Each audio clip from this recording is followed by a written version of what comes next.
People who can remember back to the 30s or 40s or indeed the 50s will know that a great many changes have taken place, especially in the lives of the ordinary country people.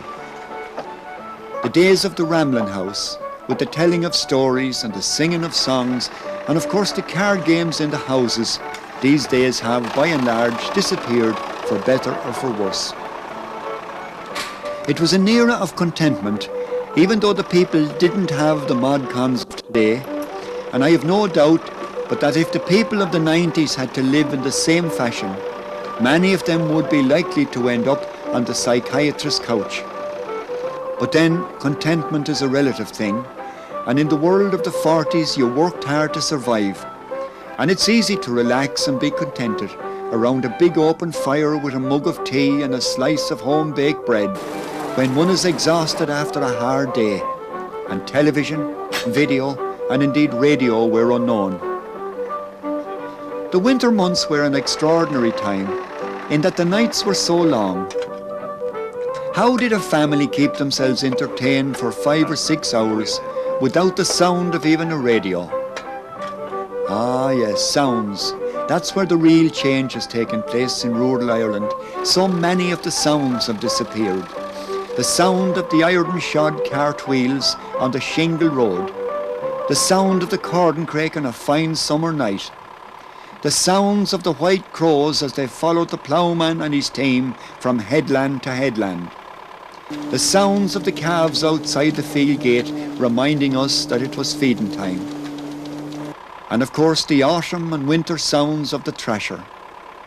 Indeed, there are many sons and daughters of Ireland living on foreign shores who have fond memories of the sounds of the old thrashing mill. It was a droning type of sound, and for miles around you could hear it in the stillness of a cool autumn evening or on a frosty winter's morning, as it decapitated the golden grains from the sheaves of corn in haggards all over the countryside. It is a sound that is still now, well, in the majority of areas anyway, as the old thrashing mill has long been replaced by more modern means of getting the grains of oats and barley and wheat into the barn. True, the thrasher still operates in a few areas, but as they get fewer and fewer each year, the machines themselves are now being viewed as antique items by the younger generation. But in the past, the sound of the thrasher was bound to attract an armada of neighbours. For at the first sound of the engine, men all over the neighbourhood would throw a fork over their right shoulder and throw a leg over the bike and hit off in the general direction to lend a helping hand. Indeed, it sometimes happened that there would be more help present than was needed, much to the chagrin of the woman of the house who had the enormous task of providing the meals. Indeed, the threshing has been immortalised in song on an international scale in recent years by Foster and Allen in particular, who have popularised the song The Old Thrashing Mill through their best-selling records and videos. Through the popularity of that song, it has transpired that the thrasher is also very much a part of the culture of the rural areas throughout the UK and also down under in Australia and New Zealand. As I walked down the road on this fine autumn morn, I can see the great combines collecting the corn, and my mind wanders back in a moment of joy to the day of the thrasher when I was a boy. All over the valley you'd hear the strange sound of that mighty machine on its annual round. All the men in the townsland would follow at will, and they'd all lend a hand with the old thrashing mill. So boil up the bacon and the cabbages green, plenty of spuds laced with butter between. For 8 empty bellies will soon need a fill, for it makes a man hungry, the old thrashing mill.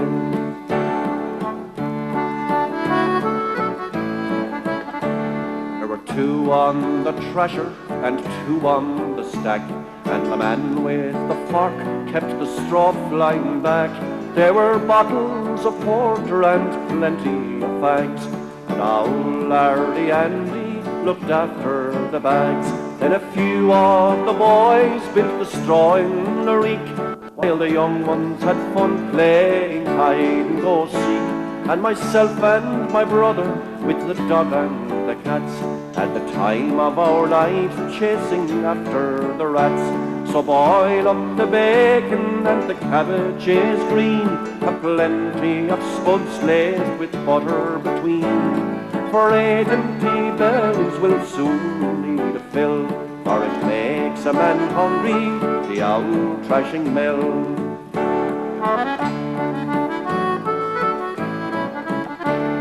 Time keeps on changing and nothing stands still. Larry Andy is gone like his old thrashing mill, and most of the workers I knew as a child had joined the great harvest for which they had toiled. No more in the valley we'll see the machine, for just like the corncrake it's gone from the scene. But it makes me feel sad as I dream of it still, for I loved the dear sound of the old thrashing mill. So boil up the bacon and the cabbages green, a plenty of spuds laced with butter between. For 8 empty bellies will soon need a fill, for it makes a man hungry, the old thrashing mill. For it makes a man hungry, the old thrashing mill.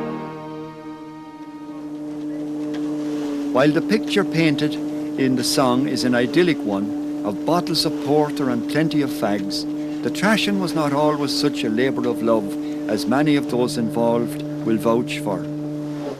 Prior to the tractor-driven thresher, the horse-drawn machine was most popular, and before that a small hand-operated thresher was used on many farms, which was transported from haggard to haggard on a donkey and cart. Sometimes 2 people would be used to turn the handle, which was on cog wheels, and this would rotate the thrashing drum at great speed, and the sheaves of corn were inserted by hand.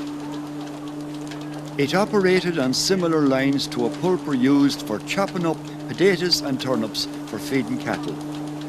It was a slow, laborious task thrashing the corn sheaf by sheaf in the old hand-operated machines, but it still beat the previous system of using a flail, that is 2 sticks tied together by a strap made from the skin of an eel, for flailing the corn away from the sheaves by hand. The sequence for thrashing in Ireland commenced with the flail. Men would often spend weeks going around on hire thrashing with the flail, and a good worker would thrash a small stack of corn in a day using this method. The corn, complete with chaff and plenty of straw through it, would then be collected into sacks, and the farmer would wait for a windy day. Then came the winnowing. If there was a door at either end of the barn, the farmer would shake the corn through the riddle, which would hold the pieces of straw, and the wind would blow the chaff out the door. This operation was done more usually out in the open, when a winnowing sheet was spread on the ground and the corn winnowed on the sheet, and of course the chaff would blow away. You had to hold the riddle or sieve up as high as possible so that it got the maximum wind on the way down. Some people had special winnowing machines which were worked by hand, and inside there was a big fan which blew out the chaff at the side and the corn came out the bottom. That system was followed by a hand thrasher, which was transported around from haggard to haggard by donkey and cart.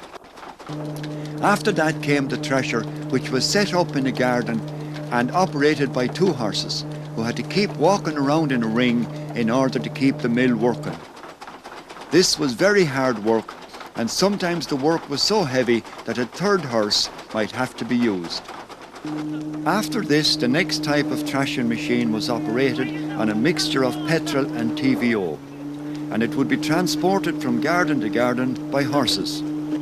They were most popular in the west of Ireland in the 1920s and 30s. Two horses, or sometimes a horse and a donkey, were used to transport the heavy iron wheel thrashing mill from haggard to haggard.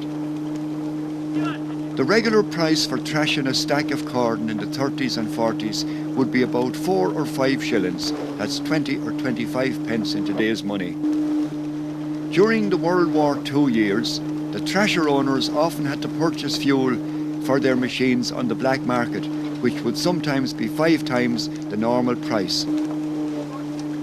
Most operators from that era would say that it was hard work, long days, and they usually started thrashing very early, often at dawn. But only a few thrashers worked late at night using lights. Sometimes they would be thrashing by the light of the stars in the morning. It was a matter of getting the work done and then off to the next haggard. According to the thrasher operators, they were always well fed at the various farmhouses where they worked. And in many cases, people were generous with bottles of porter, especially on wet days. In some houses, they would have a half barrel of porter, and in really bad weather, the workers would sit around the open fire telling tales and enjoying the porter.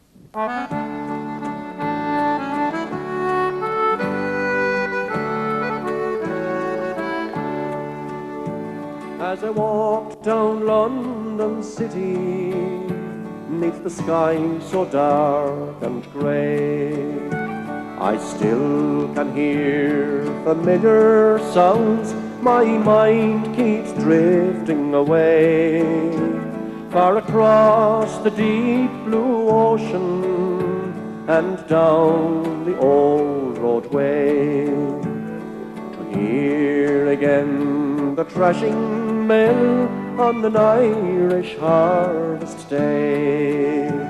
It's an Irish harvest day that's long since passed away. Beautiful memories will never decay, and no matter where I wander, or no matter where I stray, I'll tread again my footsteps home on an Irish harvest day. I can see my dear old mother outside our cottage door, singing songs, old Irish songs I've often heard before. And I know she'll be there to greet me with those kind words she might say. God bless you all and welcome on this Irish harvest day. It's an Irish harvest day that's long since passed away. Beautiful memories will never decay, and no matter where I wander, or no matter where I stray, I'll tread again my footsteps home on an Irish harvest day.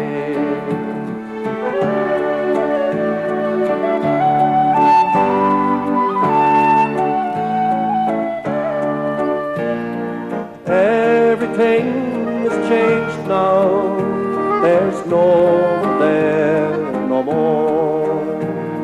The roses, they are dead and gone from around the homestead door. The young ones have all scattered, and the old ones passed away. There's no one left to greet me on this Irish harvest day. It's an Irish harvest day that's long since passed away.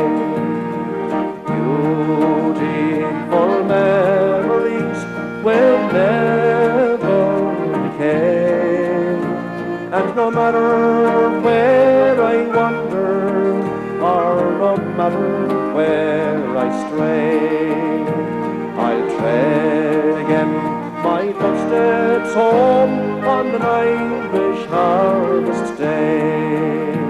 I'll tread again my footsteps home on an Irish harvest day.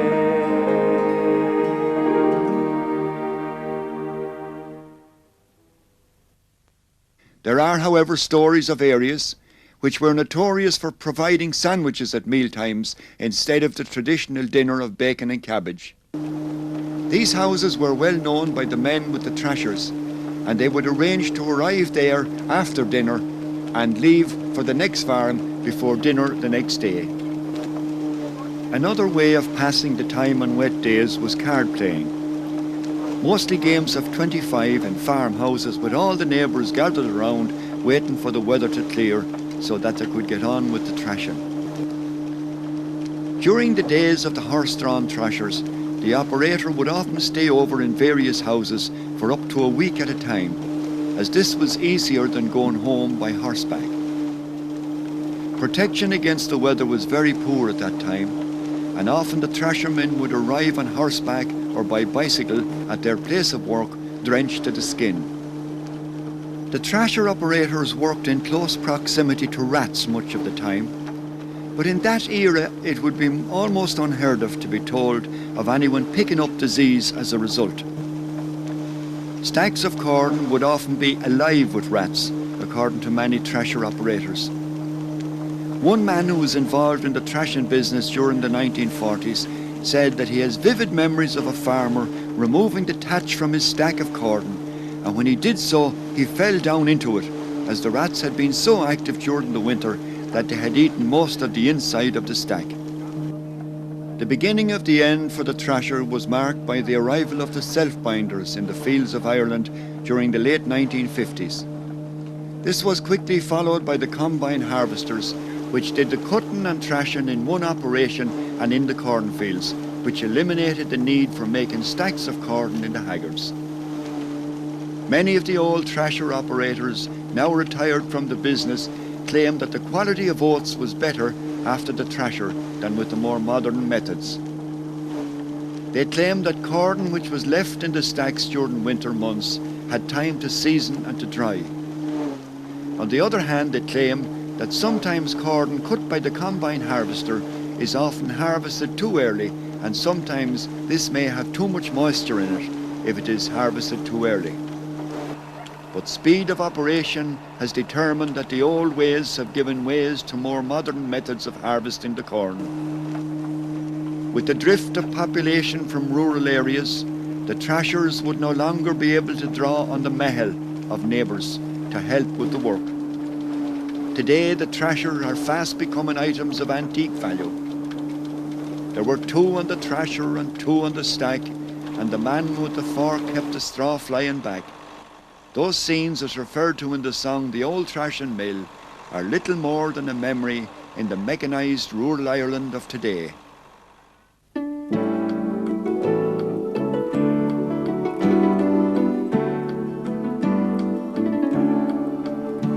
I was born on the hillside near yonder flowing stream.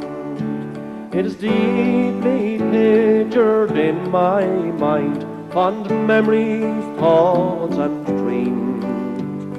It often nearly breaks my heart and leaves me a troubled mind when I think of dear old Ireland and the home I left behind. It was early next morning with a sad and broken heart that I stood on the heart of my father's floor, saying it's sad we both must part.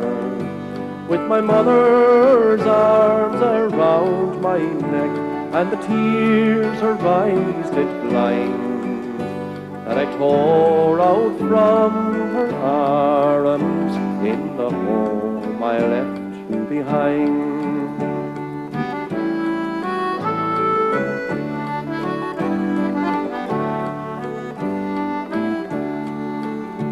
We travelled through old Ireland till we came to Queenstown Quay. It was there I saw a steamer bound for America. It was there I saw a steamer bound for some foreign clime, and from there I took my last fond look at the home I left behind. Well, since I landed in New York, strange faces I had known, but there's none so dear or near to me as the ones I've left at home. And when I've lots of shiny gold and a girl to be my bride, I will roll her in my arms in the home I left behind.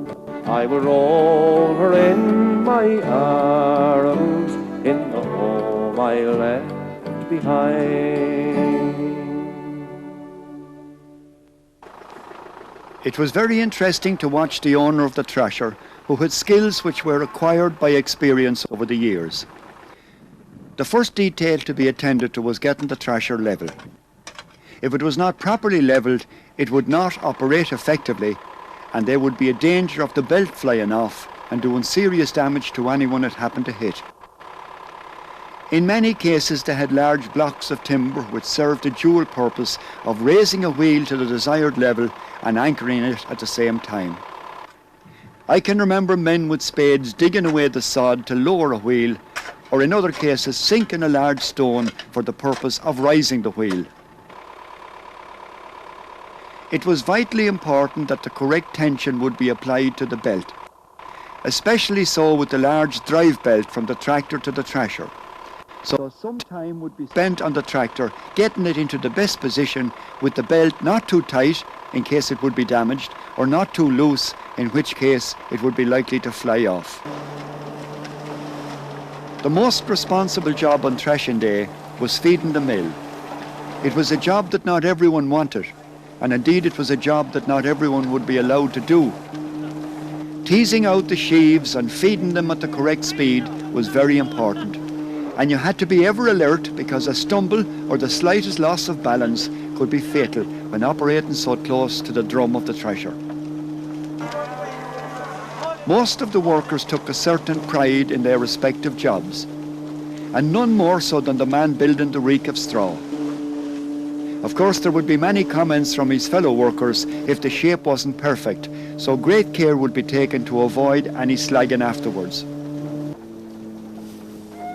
Another skill was the making of the straw rope for tying down the reek or cock of straw. In this film we see the twister using a straight piece of stick to twist the ropes, and I suppose this is really the traditional method. In most areas they would use a twister made from bull wire and bent like a starting handle, with two pieces of wood for handles and a hook to attach to the straw. The twister kept the handle turning as you stepped slowly backwards until the rope was the required length. The operation looked simple, but believe me that the real skill was in the actual putting together of the rope and feeding in the right amount of straw, so that the rope when finished was nice and even and not lumpy in spots and too thin in other spots. Looking after the bags was usually the job of the owner of the Thresher. The grain came down a channel into a juke sack, which was attached with hooks, and when a sack was full he would switch the channel to an empty sack and would then tie the neck of the full bag and roll it out of the way. The strongest man in the company would usually be selected to carry those full bags to the barn. once the operation of thrashing got underway, it would keep going and the machine would not be stopped unless at dinner time. Sometimes there would be a brief break for a cup of tea and maybe a bun in order to tide the workers over until the main meal. It was in such circumstances that the real value of the cup of tea was appreciated. In some areas the thrashing wasn't done until late winter or early spring. And because of this, the farmer would build stands or buttments for the stacks. These could be of stone or timber and were raised off the ground as shown in this film. These stands served to keep the butts of the stacks dry and also hindered to some degree the activity of the rats and mice. The thrashing was hard work, but there was a certain enjoyment to it also. Men enjoyed the social aspect of coming together and the inevitable slagging that went on. Even the terrier and the cats enjoyed the fun of catching the rats and mice. I remember too how the cattle, especially the older ones, would relish a feed of the straw. And the old people would tell you, yeah, it is better for them than bad hay. When the thrashing was finished, it was not unknown for the man of the house to have a jar or two of porter, and they would all be invited back to the house with their wives and girlfriends that night for a bit of a hoolie. And what more appropriate dance than the Durrow thrashing set? Now I'm going to demonstrate the step, the battering step for the man when he's leading around. And he'll start on his left foot and he'll batter on his left foot. So you start off by counting 1, 2, 3. 1, 2, 3 and 1. How down. 1, 2, 3 and 1. How down. Now I'll do the lady's step. As the lady would, she'll start on her right foot and she'll batter on her right foot. So it's right, left, right and left. How down. Right, left, right and left. How down. The Durrow thrashing set complete. First figure in jig time. Straighten it out. What do we do first? Straighten it out to 4. Alright? Yeah. Right.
circle.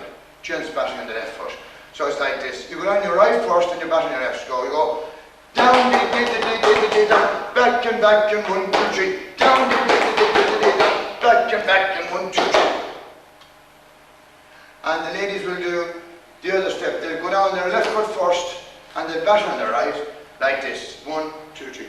Down, down, back and 1, 2, 3. Down, down, back and 1,